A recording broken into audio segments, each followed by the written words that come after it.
आइए फिर से हम सबको धन्यवाद करते हैं और परमेश्वर का भी हम स्वागत करेंगे और हम परमेश्वर के नाम को ऊंचा उठाएं इस आराधना के समय में। और आइए हम परमेश्वर धन्यवाद करें। इस गीत को हम गाएंगे जो कहता है,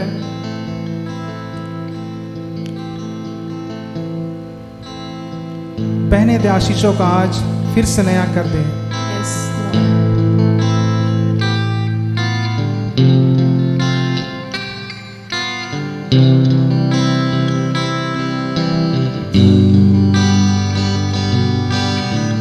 पहने दे आशीषों को फिर से नया कर दे, खोने दे खुद में मुझे, तू धो के शुद्ध कर दे। पहने दे आशीषों को फिर से नया कर दे, खोने दे खुद में मुझे, तू धो के शुद्ध कर दे। प्यासा हूँ तेरे लिए, जीवन का जल पिला दे मुझे। प्यासा हूँ तेरे लिए, जीवन का जल पिला दे मुझे। तेरे सामने झुकता हूँ, तेरे आगे रोता हूँ, मेरे दिल की हर एक बात तू जानता है। तेरी मर्जी मुझ में हो, मेरा हर दिन तेरा हो, यीशु तेरे ही लिए मैं जीऊंगा, यीशु तेरे ही लिए मैं जीऊंगा। आराधना तेरी आराधना आखिरी सांस तक करता रहूंगा, तेरे ही नाम को मैं महिमा सारी जिंदगी देता रहूंगा। आराधना तेरी आराधना आखिरी सांस तक करता रहूंगा, तेरे ही नाम को मैं महिमा सारी जिंदगी करता रहूंगा। तू योग्य है, तू योग्य है, तू योग्य है, तू योग्य है। सारा आदर और महिमा के योग्य है तू, हर प्रशंसा और स्तुति के योग्य है तू। सारा आदर और महिमा के योग्य है तू, हर प्रशंसा और स्तुति के योग्य है तू। प्यासा हूँ तेरे लिए, जीवन का जल पिला दे मुझे। प्यासा हूँ तेरे लिए, जीवन का जल पिला दे मुझे। धन्यवाद करते प्रभु जी समय के लिए। सारा आदर सारी महिमा आपको देते हैं यीशु मसीह के नाम से, आमीन। प्रियो, फिर से एक बार मैं प्रभु यीशु मसीह के नाम में आप सबों का स्वागत करता हूं हमारे बाइबल अध्ययन में। पिछले सप्ताह मैंने इफिसियों की पत्री के अध्ययन में ब्रेक दिया था, क्योंकि मैं कुछ विशेष जो है अध्ययन को आप सबों के बीच में मुझे रखना था। आज फिर से हम लोग जो है उस अध्ययन को हम लोग आरंभ करेंगे। अब तक हम लोगों ने 5वें अध्याय तक अध्ययन कर लिया है और लगभग हम लोग हर वचन को या हर वचन के हिस्से पर हम लोग अध्ययन कर रहे हैं और आज हम लोग उसके 6वें अध्याय पर अध्ययन हम लोग शुरू करेंगे। और अब केवल एक अध्याय है और इसमें हम लोग देखेंगे परमेश्वर किस रीति से जो है हमसे बातचीत करना चाहता है। और आज का जो हिस्सा है जिस पर हम लोग अध्ययन करेंगे वह है इफिसियों के पत्री 6 अध्याय उसका 1 से लेकर के 9 पद तक में। और मेरे प्रियो, अगर 5वें अध्याय से अगर आप ध्यान देंगे तो परमेश्वर ने एक जो है संबंधों से या रिश्ते से संबंधित जो है शिक्षा यहाँ पर हम लोगों को दिया है। और पिछले अध्ययनों में जो हम लोगों ने देखा था वो पति के रिश्ते, पति और पत्नी के रिश्ते और कर्तव्य और जिम्मेवारी के संबंध में था। और आज हम लोग और 2 ऐसे संबंधों के विषय में देखेंगे और विचार करेंगे। वो है माता पिता और बच्चों के बीच में और स्वामी और दास के बीच में। आइए हम लोग सर्वप्रथम देखेंगे माता पिता और बच्चों के बीच के रिश्ते और अपनी कर्तव्य के विषय में हम लोग देखेंगे। और याद रखिए, बाइबल में जो कुछ भी जो है हमारे लिए लिखा गया है वो हमारे लाभ के लिए लिखा गया है, क्योंकि 2 तिमोथी 3 के 16 पद में हम लोग पढ़ते हैं, परमेश्वर का हर एक पवित्र शास्त्र यानी बाइबल की 66 पुस्तकें जो है परमेश्वर की प्रेरणा से रची गई है, हमको समझाने, सुधारने और धर्म की शिक्षा के लिए लाभदायक है। परमेश्वर ने अपने वचन में हमारे जीवन के लिए कई सिद्धांतों को, कई ऐसी बातों को हमारे लिए रखा है। अगर हम उन बातों को समझ लें, उन बातों का अनुकरण करें तो निश्चित तौर से हम लोग बहुत ही आशीषित इंसान बनेंगे। अन्यथा अगर परमेश्वर के उन निर्देशों को, उन सिद्धांतों का अगर हम पालन नहीं करते हैं तो निश्चित तौर से जो है हम लोग आशीषों को खोएंगे। आज बहुत सारे लोग परमेश्वर के इन वचनों से, परमेश्वर के इन विचारों से अनभिज्ञ हैं, इसलिए वो अपने जीवन को उस दशा में नहीं देख पाते हैं जिसकी योजना परमेश्वर ने हमारे लिए की है। एक बात हम लोग हमेशा याद रखें, परमेश्वर की जो सोच है हमारे लिए, परमेश्वर की योजना हमारे लिए है, हमेशा वो भलाई के लिए है, हमारी सफलता के लिए, हमारी उन्नति के लिए है। लेकिन शर्त यह है कि हम परमेश्वर के उन सिद्धांतों, उन योजनाओं, उन निर्देशों में अपने आप को जो है रख करके चलें। आइए हम लोग पढ़ते हैं इफिसियों का 6 अध्याय और उसका 1 से लेकर 4 पद तक। हे बालकों, प्रभु में अपने माता पिता के आज्ञाकारी बनो, क्योंकि यह उचित है। अपनी माता और पिता का आदर कर, यह पहली आज्ञा है जिसके साथ प्रतिज्ञा भी है कि तेरा भला हो और तू धरती पर बहुत दिन जीवित रहे। हे बच्चे वालों, यानी माता पिता, हे बच्चे वालों, अपने बच्चों को रिस ना दिलाओ, परंतु प्रभु की शिक्षा और चेतावनी देते हुए उनका पालन पोषण करो। यहाँ पर हम लोग देखते हैं बच्चों को कुछ निर्देश है और माता पिता को कुछ निर्देश है। और ये सचमुच में एक स्वस्थ परिवार के लिए, एक आशीषित परिवार के लिए परमेश्वर के द्वारा दिया गया निर्देश है। सर्वप्रथम परमेश्वर इस हिस्से में पौलुस प्रेरित के द्वारा बालकों को संबोधित करता है। कभी कभी जो हम सोचते हैं कि जो यहाँ पर बालक लिखा है इसका ये मतलब है कि बिल्कुल छोटे बालक, 2 साल, 3 साल, 4 साल, 5 साल, 6 साल, हमारी कल्पना में ये होती है। बाइबल में परमेश्वर बहुत बार अपने लोगों को बालकों बोल करके संबोधित करता है। और जब वो बाल को बोल करके संबोधित करता है तो बिल्कुल छोटे बच्चों से संबंध नहीं होता, लेकिन ये बड़ों से भी संबंधित होता है।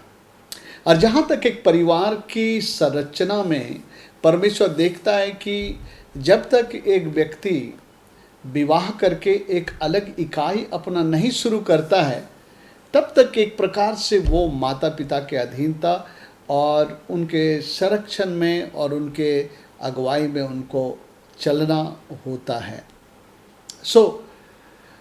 मेरे प्रियो, ये इवन जवान जो हो गए, अभी तक शादी विवाह नहीं हुआ है, आप एक बहुत ही मैच्योरिटी के एज में नहीं आ गए हैं, तब तक एक प्रकार से आप अपने माता पिता के प्रति जिम्मेवार हैं, जो बाइबल बताते हैं।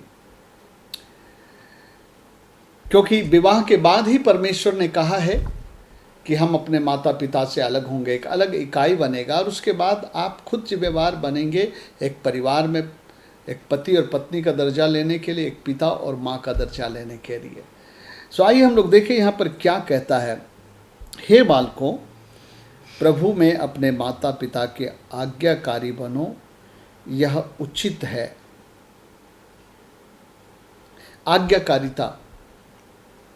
आज्ञाकारिता हमारे अधीनता को दर्शाता है।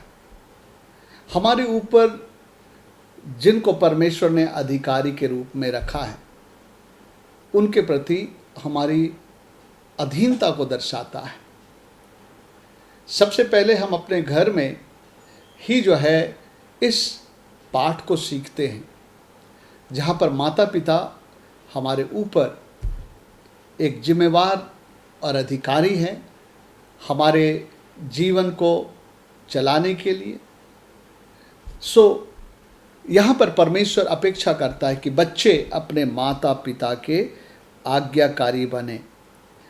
आज्ञाकारिता इस बात को दिखलाता है कि जो मेरे ऊपर हैं, जो परमेश्वर के द्वारा नियुक्त किए गए अधिकारी हैं, मैं उनके अधीनता में चलूँगा। और ऐसी अधीनता में रहना हमेशा हमारे लिए आशीष का कारण होता है। जब एक व्यक्ति अपने मन में सोचता है कि मेरे ऊपर जो ईश्वर प्रदत्त या ईश्वरीय जो प्रबंध है मेरे ऊपर, मेरे जीवन के ऊपर में निगरानी रखने के लिए, मुझे गाइड करने के लिए, मुझको चलाने के लिए, मुझे उनके अधीनता में आना चाहिए और उनका आज्ञाकारी बनना चाहिए। आज्ञाकारिता है कि एक जिम्मेवार माता पिता, और यह जब हम बाइबल की बात कर रहे हैं तो जिम्मेवार विश्वासी माता पिता अपने बच्चों को सही मार्ग में चलाने के लिए जिम्मेवार है, उनको हर गलत मार्ग से बचाने के लिए जिम्मेवार है। इसलिए जो है वो अपने बच्चों की अगुवाई करते। ऐसे समय में अपने माता पिता के प्रति आज्ञाकारी होकर अपनी अधीनता में हमें चलना सीखना चाहिए, क्योंकि इसमें आशीष है। लेकिन अगर हम बलवा करने वाले बच्चे होते, बलवा मतलब कि जो है आप विरोध में चलने वाले हैं, माता पिता की सुनने वाले नहीं हैं, और तो जो है मेरे प्रियो, आप परमेश्वर की उस निर्देश को आप जो है भंग कर रहे हैं जो उसने अधीनता के विषय में कहा है। ऐसे तो बाइबल बतलाती है, जैसा हम लोग इफिसियों 5 के 21 में पढ़ा था, एक होता है जो अधीनता अपने से बड़ों और आपके ऊपर जिम्मेवार लोगों के प्रति, और एक अधीनता होती है आपस में भी एक दूसरे के प्रति। मेरे प्रियो, जैसे इफिसी 5 के 21 में लिखा, मसीह के भय से एक दूसरे के अधीन रहो। ये जो है बराबर के विश्वासियों में है ना, पति पत्नी आपस में एक दूसरे का अधीन रहे, विश्वासी लोग आपस में एक दूसरे का अधीन हो। ये एक अलग अधीनता है। लेकिन एक अधीनता है जहाँ आपके ऊपर में माता पिता हैं तो उनके आज्ञाकारी आप माने। मेरे प्रियो, बाइबल बतलाती है कि अंत के समय में जो है बहुत ही बुरा समय आएगा और बच्चे माता पिता का आज्ञा नहीं पालन करेंगे। और मैं सोचता हूँ वो समय अभी है, वो समय अभी है। और जैसे हम लोग भी छोटे बच्चों से लेकर इस उम्र तक पहुँचे हैं, हम लोगों के समय में भी जो है परमेश्वर का वचन हमें सुनाया गया। और जो है उस समय का अगर मैं बात बोलूं तो उस समय में ऐसी दशा नहीं थी। बहुत सारे लोग, ज़्यादा से ज़्यादा लोग अपने माता पिता के आज्ञाकारी होते थे। और हम लोग भी जिस माहौल में बढ़े हैं, हमारे माता पिता भी, हम लोग 7 भाई बहन थे और हम पर उनकी निगरानी होती थी, उनका निर्देश होता था, उनकी अगुवाई होती थी और हम लोग उसको मानते थे, आज्ञा को मानते थे। और जो है आज हम कह सकते हैं कि परमेश्वर का अनुग्रह राशि हम पर है। लेकिन बाइबल बताया है कि एक समय आएगा जबकि बच्चे माता पिता का आज्ञा नहीं मानेंगे। और मैं बहुत दुख महसूस करता हूँ, बहुत सारे माता पिता का ये शिकायत होता है कि मेरे बच्चे मेरी बातें नहीं सुनते हैं, प्रार्थना करिए। हम उनको जो अच्छी बात बताते हैं उनको वो लेते नहीं हैं और वो बिल्कुल रिबेलियस हो गए हैं। कई पेरेंट्स घर में बुलाते हैं कि आइए मेरे बच्चे को काउंसलिंग करिए। यहाँ पर 3 अध्याय में जब हम पढ़ते हैं तो अंत के समय में बड़ी कठिन समय आएंगे लिखा है। 2 तिमोथी 3 अध्याय और हम लोग देखेंगे यहाँ पर 3 अध्याय के 2 पद में, लेकिन हम पढ़ते हैं पहले पद से। पर यह स्मरण रख कि अंतिम दिनों में कठिन समय आएंगे, क्योंकि मनुष्य स्वार्थी, लोभी, डींगमार, अभिमानी, निंदक और माता पिता की आज्ञा टालने वाले होंगे। मेरे प्रियो, मैं सोचता वो दिन अभी का समय है, ये अभी का जो पीरियड है, इसमें ये देखा जा रहा है कि बच्चे माता पिता के प्रति जो है आज्ञाकारी नहीं है। वो अपने मन के मुताबिक चलना चाहते हैं, वो अपने मन की मर्जी करना चाहते हैं, माता पिता की सुनते नहीं हैं। कई माता पिता आज परेशान हैं और मैं ऐसे बच्चों से निवेदन करता हूँ, आज मेरे संदेश को सुनिए, क्योंकि परमेश्वर ने इन सारी चीज़ों का प्रबंध इसलिए किया है कि आपका जीवन सुरक्षित हो, आपका जीवन आशीषमय हो। माता पिता के आप आज्ञाकारी बने, अपने माता पिता की बात सुने।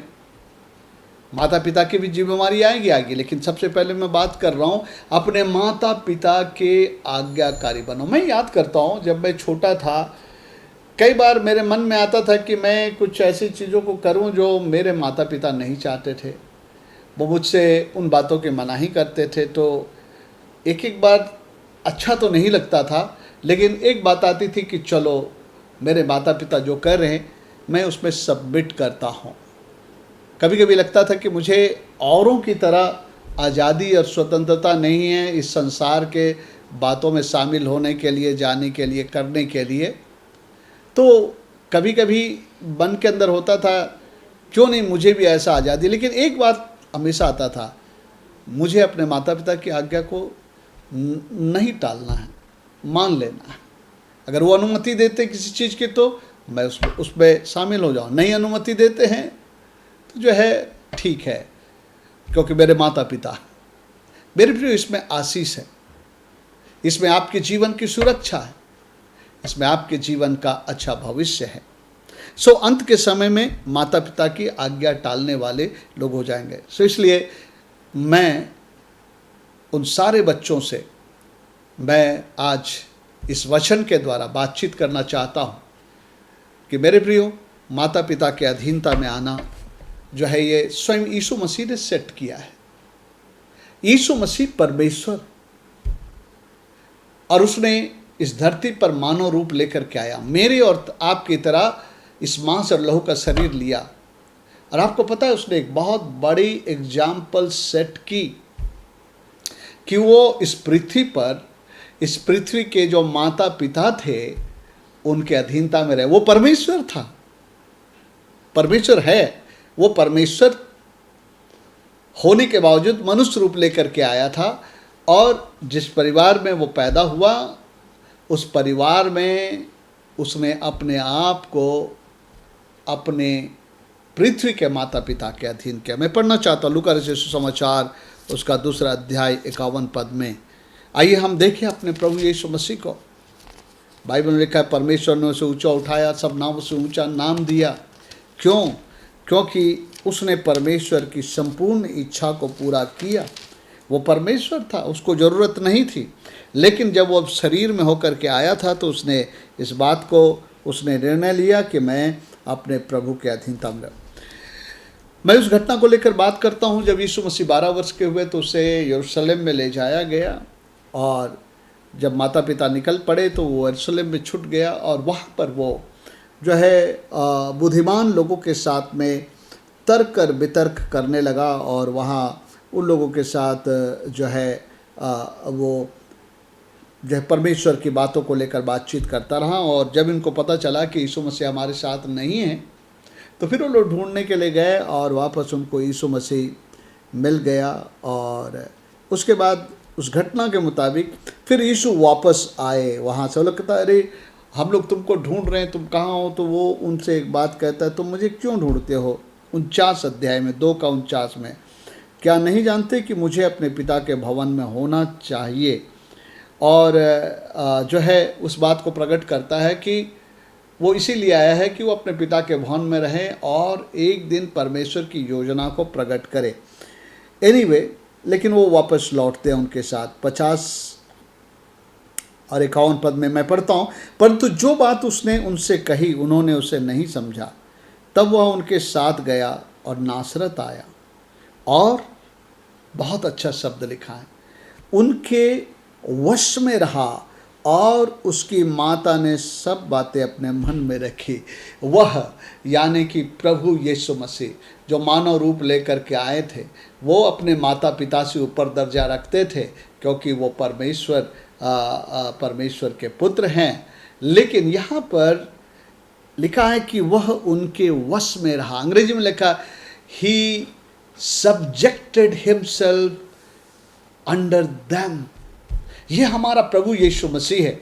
और आप जानते हैं यीशु मसीह को परमेश्वर ने आशीष दे उसे ऊंचा उठाया, क्योंकि वो अपने पिता के प्रति, पृथ्वी के पिता माता पिता के प्रति आज्ञाकारी रहा। और फिलिपियों की पत्री में लिखता है कि अपने पिता के प्रति जिस कार्य को करने के लिए भेजा था, इतना कठिन काम था, लेकिन उसके प्रति भी वो आज्ञाकारी रहा।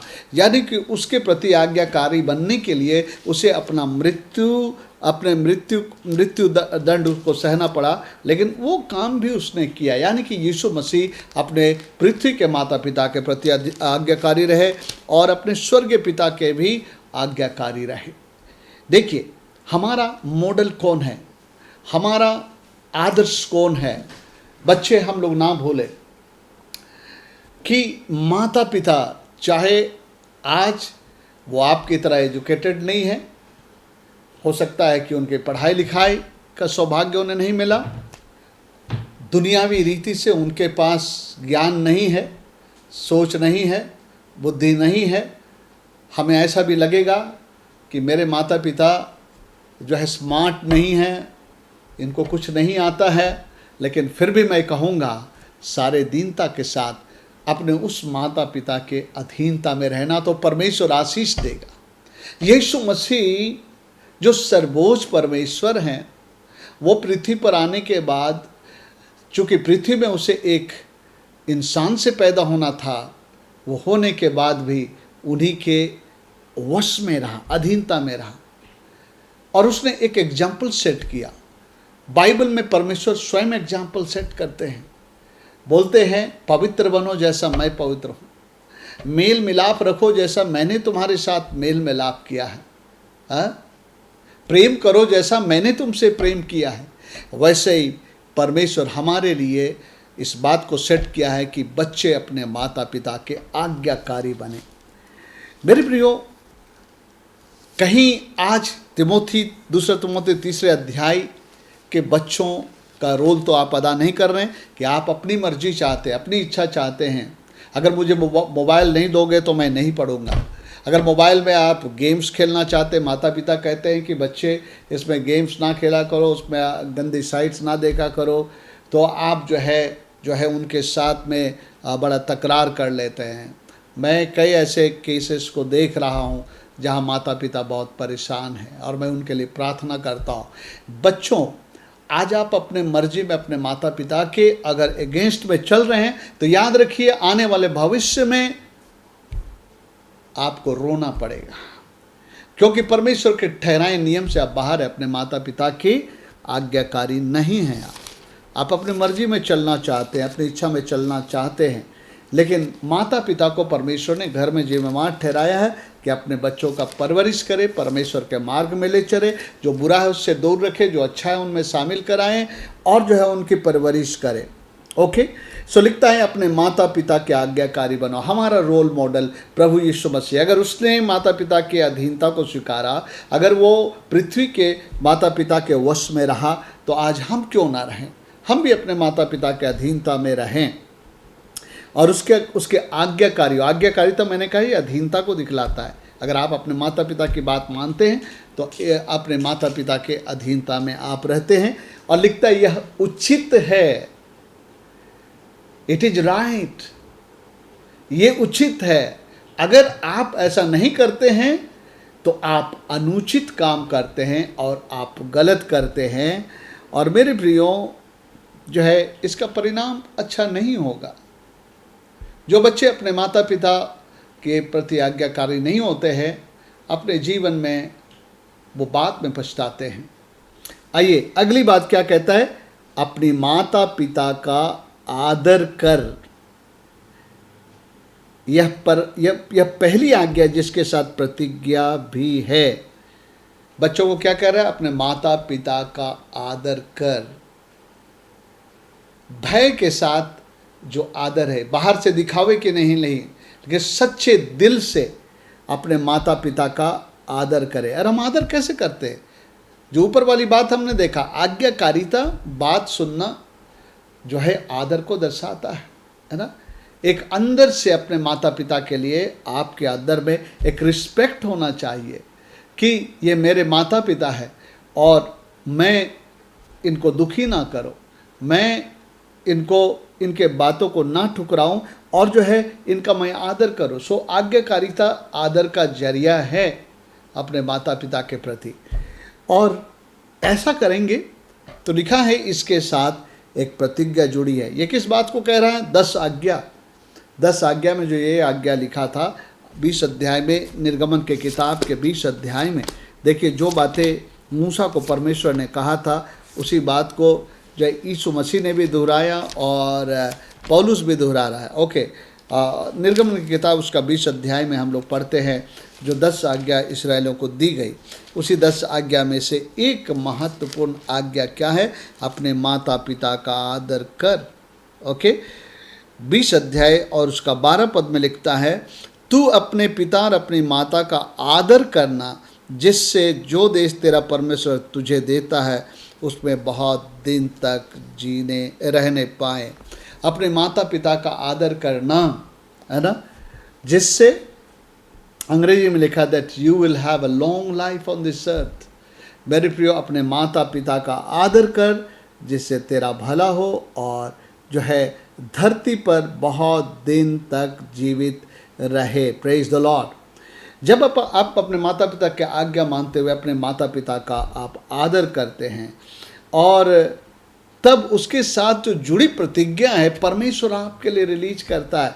और प्रतिज्ञा क्या है कि तेरा भला हो और तू धरती पर बहुत दिन तक जीवित रहे। Praise the Lord. मेरे प्रियो, हम सबों को जीना अच्छा लगता है और हम मरना नहीं चाहते। इसलिए अगर हमको बीमारी होती है तो हम डॉक्टर से ज़रूर मुलाकात कर लेते हैं कि कहीं ये बीमारी मेरे जीवन को जो है मेरे जीवन में खतरनाक ना हो जाए, मेरी जान ना चली जाए। अगर हार्ट की प्रॉब्लम है तो हम सीधे भागते हैं हार्ट स्पेशलिस्ट के पास। अगर हमको किसी दूसरे प्रकार की समस्या है तो हम उसके स्पेशलिस्ट के पास भागे जाते हैं, ताकि मेरा जीवन जो है हम पृथ्वी पर जी सके और ठीक ठाक जी सके। मेरे प्रियो, इसकी प्रतिज्ञा तो यहाँ बाइबल में कर दी गई। अगर हम लोग अपने माता पिता के आज्ञाकारी हैं, उसके आदर करने वाले हैं दिल के गहराई से, तो लिखा है कि तेरा भला हो और धरती पर तू बहुत दिन तक जीवित रहे। सो मेरे प्रियो, ये बच्चों के लिए अपने माता पिता के आज्ञाकारी हो और अपने माता पिता का आदर और सम्मान करें। मेरे प्रियो, उनको दुख ना दे, उनको हम अपमानित ना करें, उनको हम ऐसा महसूस ना कराएं कि जो है हमें आपसे कुछ लेना देना नहीं है, हमको जो मर्जी है। मेरे प्रियो, आज संसार में बहुत लोग ऐसा करते हैं और मैं आपको बताता हूँ उनका भविष्य जो है अच्छा नहीं होगा। ओके, वो अपने जीवन में भलाई नहीं देखेंगे। अब आइए चौथे पद में, अब बच्चे वालों यानी माता पिता से कह रहा है। माता पिता की भी बहुत जिम्मेवारी है। अगर आपने शादी ब्याह किया और अगर आपने बच्चे उत्पन्न किए हैं और आज आपके पास संतान है, तो आप उनकी जिम्मेवारी लें। उनकी जिम्मेवारी में केवल स्कूल की पढ़ाई नहीं है कि आप उसको स्कूल भेज दें और एक सेक्युलर एजुकेशन दे। एक मोरल लाइफ में उनको आपको परमेश्वर के रास्ते में ले जाना पड़ेगा, ताकि वो जब बड़े होकर जब होश संभाले तो वो बुराई और संसार और शैतान के मार्ग में ना चले, लेकिन परमेश्वर के मार्ग में भय मानते चले। कहा, हे बच्चे वालों, अपने बच्चों को रीस ना दिलाओ, परंतु प्रभु की शिक्षा और चेतावनी देते हुए उनका पालन करो। अपने बच्चों को रीस ना दिलाओ। रीस हम बच्चों को कैसे दिलाते हैं? जब हम ऐसे ही उनकी डिसिप्लिनिंग करते हैं, या तो गुस्से में हम जो है उनके साथ में जो व्यवहार करते हैं ना। कभी कभी ऐसा होता है कि लोग एक डिसिप्लिनिंग का जो सिद्धांत है उस पे नहीं जा कर के अपने गुस्से से, कभी कभी हम लोग अपने गुस्से को उतारते हैं बच्चों के ऊपर। इससे उनकी आत्मा में चोट पहुंचता है। अगर हम किसी बच्चे को डिसिप्लिन करते हैं तो आप उनको समझाइए कि आप क्यों इस विषय में उनको डांट लगा रहे हैं, और बाइबल के मुताबिक अगर बच्चे गलत करते हैं तो उनको छड़ी भी लगाना है डिसिप्लिन करने के लिए, लेकिन अपना क्रोध नहीं उतारना है। अगर आप क्रोध उतारने वाले हैं तो आप अपने गुस्से में उसे बहुत पीट देंगे, इतना पीट देंगे कि वो बेचारे को लगे, उसके आत्मा में लगेगा कि मेरे साथ बुरा व्यवहार हो रहा है। आप उससे अच्छी तरह बात करेंगे, ये गलत है, अच्छा नहीं है, मैं चाहता हूँ कि आप ऐसा ना करें, मैं इसलिए तुम्हें आज छड़ी लगाया हूँ ताकि वो गलत चीज़ तुम्हारे जीवन से चले जाए। मैं तुमसे प्यार करता हूँ, इसलिए मैं तुम्हारे जीवन में कोई गलत चीज़ नहीं।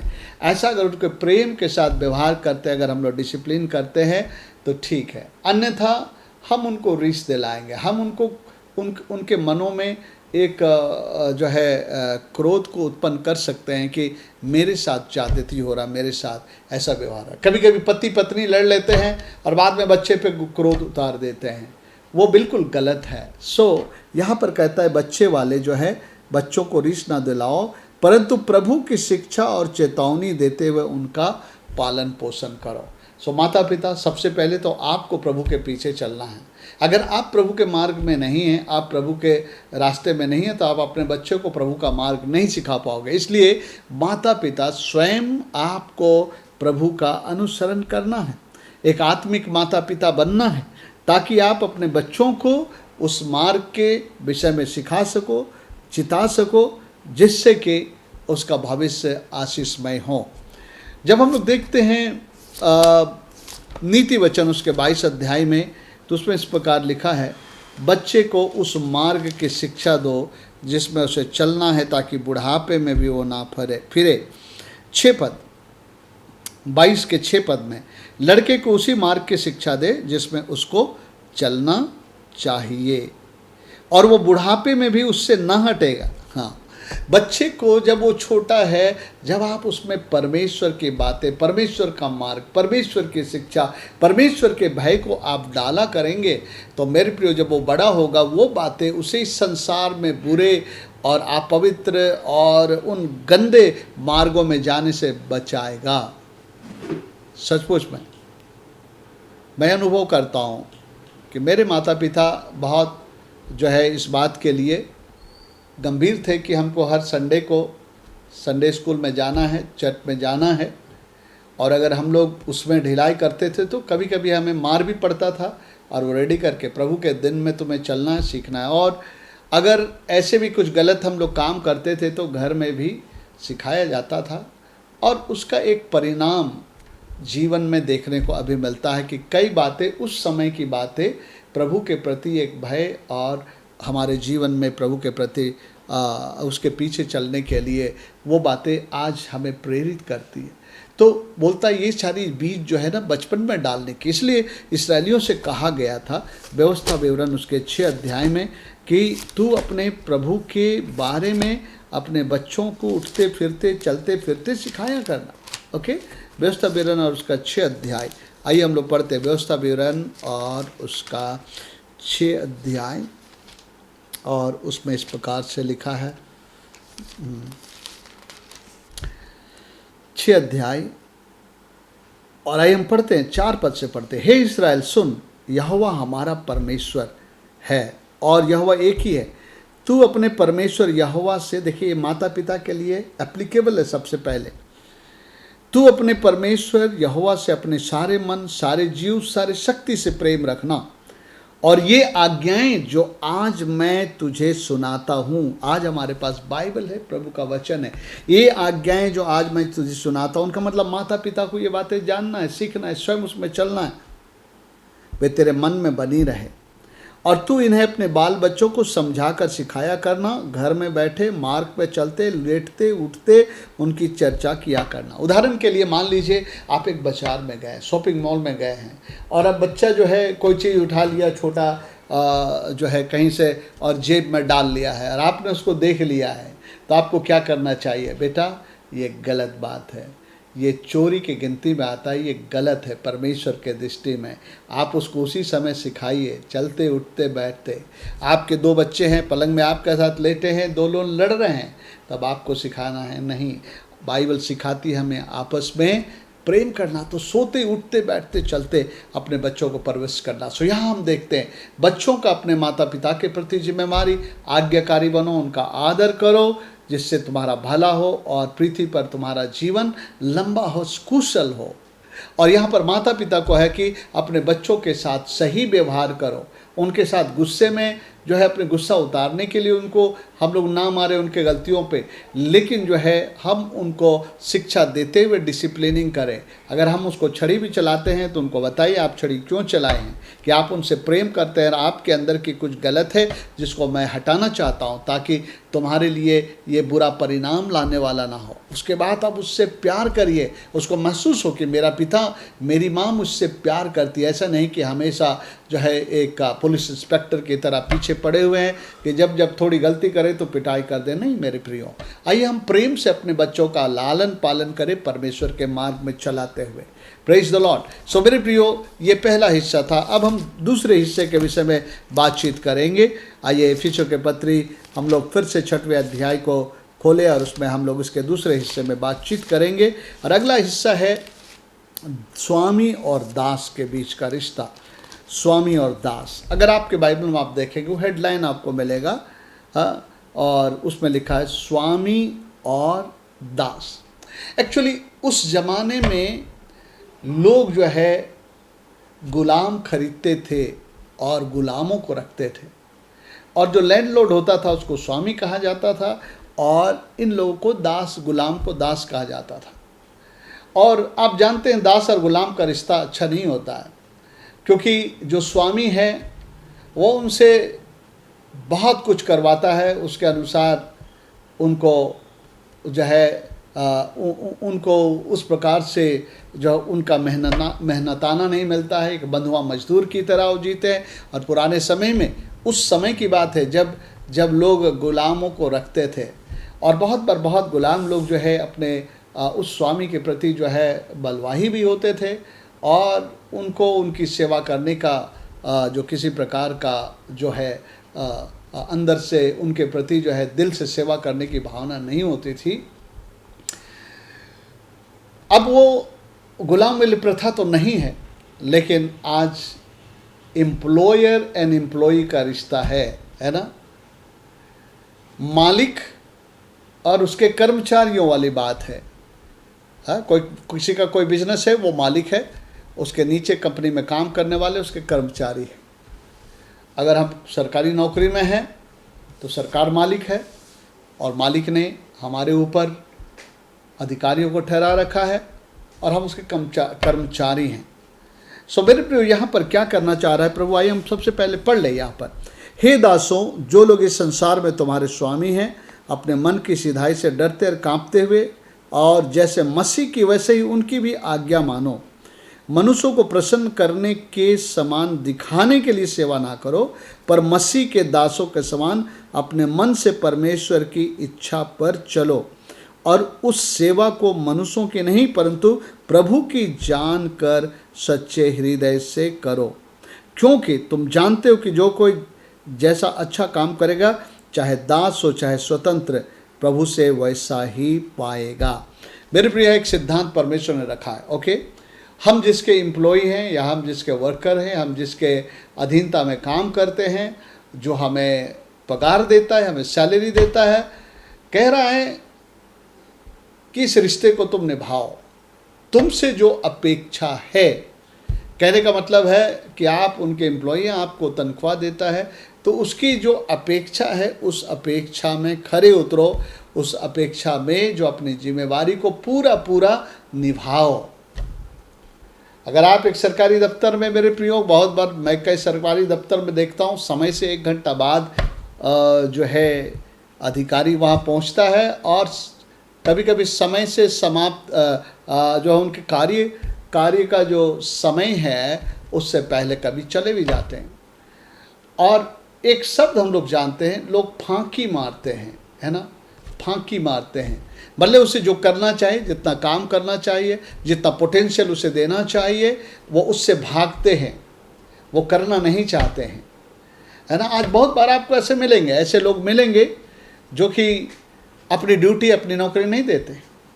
कई बार आप देखेंगे कि बहुत सारे गांवों में स्कूल है, सरकारी स्कूल है, लेकिन वहाँ टीचर जाते ही नहीं हैं, लेकिन सैलरी तो सरकार से लेते हैं, लेकिन वो अपनी ड्यूटी निभाने नहीं जाते। क्यों? क्योंकि वो दूर है, मुझे रोज़ आना जाना है, लेकिन उसके पास ये जिम्मेवारी नहीं है। सरकार मुझे जिस चीज़ के लिए पैसे दे रही है, बच्चों को पढ़ाने के लिए, मुझे उन बच्चों को पढ़ा लिखा करके उनके भविष्य को अच्छा बनाना है। ये विचार रखते हुए अपने कष्ट को भुला करके भी अपने काम को करना चाहिए। मुझे बहुत अच्छा लगता है, कई ऐसे लोग हैं जिनको उनके अधिकारी बहुत भरोसा करते हैं, क्योंकि वो अपने काम बहुत ही कर्तव्य निष्ठा के साथ निभाते हैं, बल्कि अगर ज़रूरत पड़े तो थोड़ा आगे बढ़ के भी कुछ काम कर देते हैं। ऐसे लोगों को उनके अधिकारी छोड़ना नहीं चाहते। क्यों? क्योंकि ये लोग ईमानदारी से और अपने दिल की गहराई से अपनी सेवा देते हैं। मेरे प्रियो, यहाँ पर भी यही बात कहा जा रहा है, हम लोग अभी गुलाम वाली दशा में नहीं हैं, हम किसी के गुलाम नहीं हैं, हम उसको गुलाम, लेकिन ये एक सिचुएशन अभी भी हमारे पास, अगर हम मालिक नहीं हैं किसी बिजनेस के, तो हम किसी के बिजनेस में काम करने वाले हुए, किसी कॉरपोरेट में काम करने वाले हुए, सरकारी नौकरी में काम करने वाले हुए, तो हम एक प्रकार से एक दास के गिनती में, दास का मतलब जो सेवा करता है, जो काम देता है। तो यहाँ पर परमेश्वर मसीही दासों से कह रहा है जो यीशु मसीह पर विश्वास कर चुके थे। उन्होंने कहा कि बाकी दास लोग अपने मालिक के प्रति दिखावे के रूप में काम करते हैं, लेकिन उनके मन में उनके प्रति जो है अच्छी भावना नहीं रहती है, और वो शायद अपना पोटेंशियल पूरा ना भी देना चाहते हो और उसमें काम नहीं करना चाहते हो। लेकिन बोलते तुम ऐसे मत होना, तुम लोग अपने प्रभु के खातिर, प्रभु को 7 पद में लिखता है, उस सेवा को मनुष्यों की नहीं परंतु प्रभु की जानकर सच्चे हृदय से करो। प्रभु की जानकर, ये मुझे दिया गया है, प्रभु की ओर से दिया गया है, और मैं इसको पूरे दिल से और अपने पूरी पोटेंशियल से करूँगा। मेरी ईमानदारी परमेश्वर देख सके। मेरे प्रिय, आपको पता है कभी कभी लगता है कि हमारी उन्नति इंसान करता है, नहीं, परमेश्वर जब हमारे हृदय की ईमानदारी को देखता है ना, परमेश्वर उस व्यक्ति को उठाता है। सो कहता है कि परमेश्वर प्रभु की जानकर सच्चे हृदय से कहो। ऐसा नहीं कि मैं किसी का हूँ, किसी के अधीनता में हूँ, उसका काम है, मैं क्यों करूँ, और कभी कभी हम लोग, लेकिन कहता है कि मनुष्यों के प्रसन्न करने वाले के समान दिखाने के लिए सेवा ना करो, पर मसीह के दासों के समान मन से परमेश्वर की इच्छा पर चलो। इच्छा पर चलो, मन से परमेश्वर की इच्छा पर चलो। यहाँ पर जो लोग एम्प्लॉय हैं, जो किसी प्रकार की नौकरी कर रहे हैं या किसी प्रकार की सेवा कर रहे हैं, मेरे प्रियो, उनको परमेश्वर का काम समझकर उनको करना चाहिए। हाँ, आप कहेंगे कि संसार में अरे ये लोग तो हमारा खून चूसते हैं, ये हमारा ये करते। मेरे प्रियो, ये न्याय आपको नहीं करना है, ये न्याय परमेश्वर करेंगे।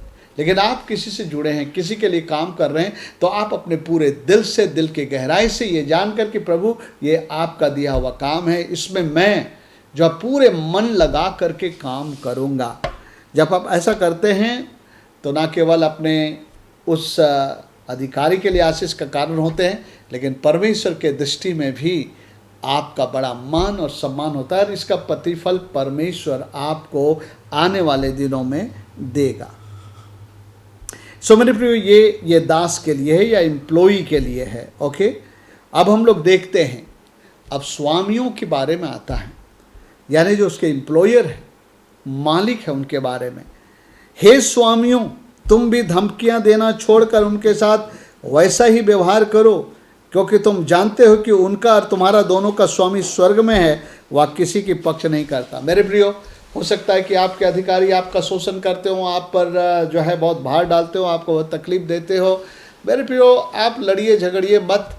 आपका जो आवर्स है, उस आवर में अपना काम दीजिए, अपने आप को जो है बिल्कुल ईमानदारी के साथ। और अगर आपका स्वामी, आपका अधिकारी अन्यायी है, तो याद रखिए परमेश्वर उसका भी लेखा लेगा। हाँ, उसका भी लेखा लेगा। इसलिए यहाँ पर चेतावनी दिया गया है, हे स्वामी, हो सकता है कि आप एक बिजनेस में है और आप अधिकारी, हो सकता है कि आप एक अधिकार के पद में, हो सकता है कि आपके पास कुछ काम है और आप 5 लोगों को काम देते हैं। किस प्रकार आप उनके साथ व्यवहार करते हैं? क्या आप उनको 12 घंटा काम कराने के बाद आप जो है उनको इतनी कम मेहनताना देते हैं, जो एक अन्याय है। मेरे प्रियो, अगर आपने किसी से काम करवाया तो 1 दिन का वेज जरूर दीजिएगा। अगर आप मसीही हैं तो जो एक मजदूरी का, एक मिनिमम मजदूरी जो सरकार का दिया हुआ है, वो देना। आज लोगों का लाभ उठाते हैं। आज उनके पास काम नहीं है और उनको काम करवाना है, और जब वो आते हैं तो वो कहते हैं अगर 300 का अगर हाजिरी है तो कहते हैं मैं 200 रुपया दो करोगे। अब बेचारे बेबस हैं, क्योंकि अभी काम मिल नहीं रहा है, तो जो 300 रुपये के काम को 200 रुपये में करता, 100 रुपया उसका जो है घाटा होता है। लेकिन क्या करे, अगर काम ना करे तो वो क्या खाएंगे, अपने परिवार को क्या खिलाएंगे?